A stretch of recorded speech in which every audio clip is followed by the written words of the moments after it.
Have you read the book yourself? And if so, what do you make of it? Good? Bad? Well, I read it when it came out 2 years ago. I mean, I think it's a very exciting page-turner. You know, a typical airport thriller. It's not very well written.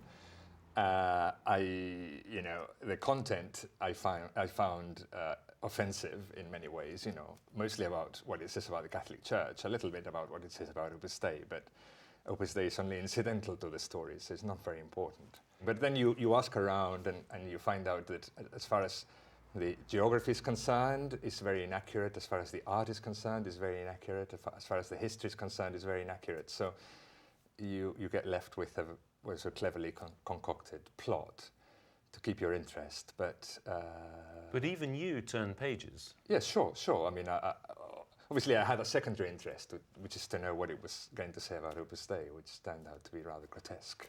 None of the rituals described about Opus Dei, if any, are correct. So, you know, I mean, I think that's the offensive part, isn't it? That you have this work of fiction, but on page 1 you're told fact, you know. Is there one thing in particular that you find really beyond the pale about what the book says about Opus Dei that really got your goat? I mean, there are some things like which are just untrue, but you know, like Silas is a monk. We don't have monks in Opus Dei. It's for ordinary people, lay people, men and women.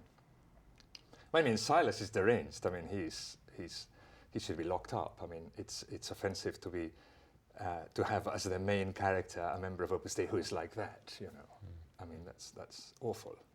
What actually happens down the road there in Hyde Park? I mean, Silas stays overnight down there, doesn't he?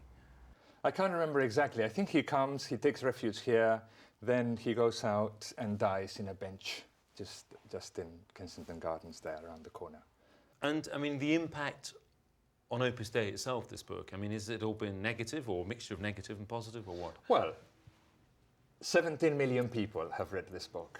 17 million people have heard of Opus Dei. You know, 3 years ago, Opus Dei was relatively unknown outside Catholic circles. Now, all these millions of people have heard of it. So it's a great opportunity, isn't it? I mean, Opus Dei is about God in the world, and now Opus Dei is being talked about in shops, in pubs, in houses, and that's how it should be. What is it that really speaks to you? I mean, I met him when I was 15 years old, you know, sometime before I joined Opus Dei, and he changed my life. I mean, you know, I didn't know much about him, but I was invited to this meeting which he had with young people. And there were about 100 people. I sat at the back. He didn't talk to me. I just listened to him. I can't remember what he said, but I was very, very struck. I mean, he was explosive. I went in as a typical teenager with angst, and I came out sorted. And how did it suddenly become fixed like that? That's a remarkable Well, thing. I think that I don't know. I mean, obviously, it's the Holy Spirit, isn't it, that acts through people like that. I have had to learn about the founder from the testimonies of other people. I've only met him this once, you know, such a long time ago. And over the years, I've got to know him better, and I've learned a lot of things from him. Ultimately, I think he represents for me somebody who is a father, who has taught me how to love God, how to find God in everyday life. What was it like actually, you know, being with him, being in his presence? I mean, was it something? Well, as I said, I only met him the once when I was. The two things I don't remember anything he said, but the two things that struck me were he is a very holy man. He's a very humble man. He doesn't think he's holy, but he really is. He's unlike anybody else I've met before. The message is about striving for holiness in everyday life. It's a very simple message, but very powerful, you know, in that it can be very powerful because it can affect every area of your life. As you know, every day you get up, you seek God, you try and bring God into every area of your life, whether you are with your colleagues at work, with your family, at home, or down the pub with your mates. You try and be the same person and bring God there, you know, bring God to the situations where you're enjoying yourself.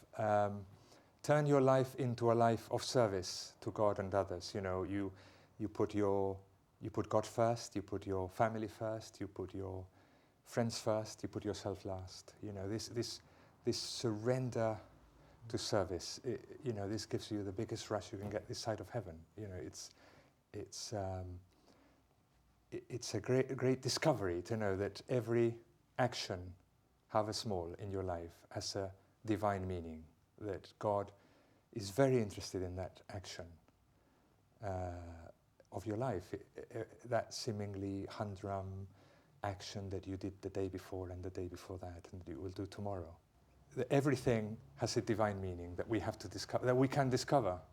You know, we are saying we can see the invisible God in the most tangible, visible things around us, in the little things of each day. This vision, is it a rebellion against some other kind of notion of spirituality which perhaps wasn't working or wasn't including certain sorts of people in the church? It's not a rebellion, but it's a rediscovery that the call to holiness, this kind of striving for holiness that I was explaining before, applies to everybody. Holiness is not something reserved for popes, bishops, nuns, special people. You know, it applies to everybody. Everybody is called to daily, everyday holiness. But I mean, is Opus Dei a cross-section of society? I mean, you know, here we are in a nice posh house in Notting Hill. You've got a parish now in Hampstead, another affluent part of London. It seems that a lot of your members are quite high up the sort of social ladder. No, but that isn't true. I mean, you have members of Opus Dei in all classes of society. You have bankers and people in politics, but you also have bus drivers. You have people sweeping the streets. You have many mothers. You have shopkeepers, shop attendants. You know, you have all kinds of people. I mean, maybe you and I would meet one kind of person, but if you were, I mean, there was this story of the taxi driver, you know, who met Opus Dei, and then after a while, he met a professor who said he was in Opus Dei, and he thought, oh, he was most surprised because he thought Opus Dei was just for taxi drivers. He'd only ever met taxi drivers who were members of Opus Dei, you know, who were his colleagues. He was surprised that anybody, such as a professor up there, could be in Opus Dei. You know, he thought Opus Dei was for the working class. What about the allegations made by an organisation like ODAN, you know, the brainwashing and so on? I mean, surely there are too many of these stories just to dismiss them lightly. I think brainwashing doesn't happen in Opus Dei unless you change the meaning of the word brainwashing, you know, and empty it of all its meaning. Of course, it doesn't happen in Opus Dei at all. Some people have obviously been very hurt because otherwise they wouldn't be writing these things that they write in ODAN. I should clarify that of the former members that of Opus Dei around the world, the vast majority, 90 or more percent, are very happy with Opus Dei, or at least indifferent. Very, very few are bitter about their experience. But of course, some people, because you read these websites, are unhappy. And Opus Dei is made up of people, and people make mistakes. And I think that mistakes, must have been made on both sides for people to feel hurt. It's like any relationship. When it breaks, some people survive it, other people get hurt. There are a lot of common threads in these stories, aren't there, from people? They talk about the damage done to the relationship between the family and the person who joins Opus Dei. People feel that they were prevented from speaking openly to their parents and their families. Well, common. I mean, very few people, and common to them maybe, but common to all the members of Opus Dei and all those other happy former members, which is a huge, much larger number, where those experiences don't apply. So I think that, 3, 4, 10, 20 people had this experience. 2,000 people had a different experience. So I think that to talk about common pattern, it's misleading. The allegations of secrecy that seem to dog Opus Dei, where does that come from? Do you think they're just... This is very curious, isn't it, the allegation of secrecy? Because on the one hand, I'm supposed to be speaking about my Christian faith all the time, aren't I? This is what my life is about. It's about witnessing. It's about the joy of being a Christian and the joy of finding meaning to my work and so on. I'm supposed to be saying this to all my friends. And at the same time, I'm supposed to keep it a secret. It's just, I don't know how to put the two things together, Every person that's worked with me knows that I'm a member of Opus Dei. Every person around a member of Opus Dei would know that they're in Opus Dei. There are no secrets in Opus Dei. Its centers are known. Its directors are known. Its priests are known. Its activities are open. We have lots and lots of printed material about it. We have a website, we have an information office, we're in the telephone directory.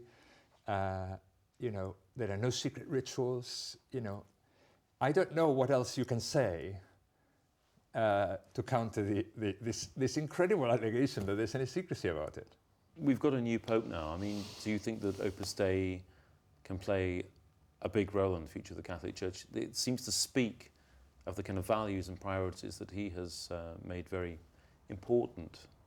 This pope's about not compromising with the modern world, and it's about keeping the identities of Catholicism pure and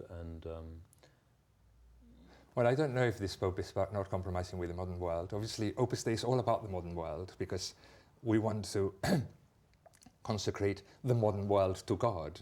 Opus Dei members are in the modern world. We don't have any members who are not in the modern world. You know, they're all in all the jobs and professions and occupations that you can have. So we are trying to convert, to bring Christ there. So we believe we make the modern world, you know, we're trying to make it. We're not trying to say don't compromise with it. We're trying to make it. We're trying to change the rules for the better, we hope. So we're right in there.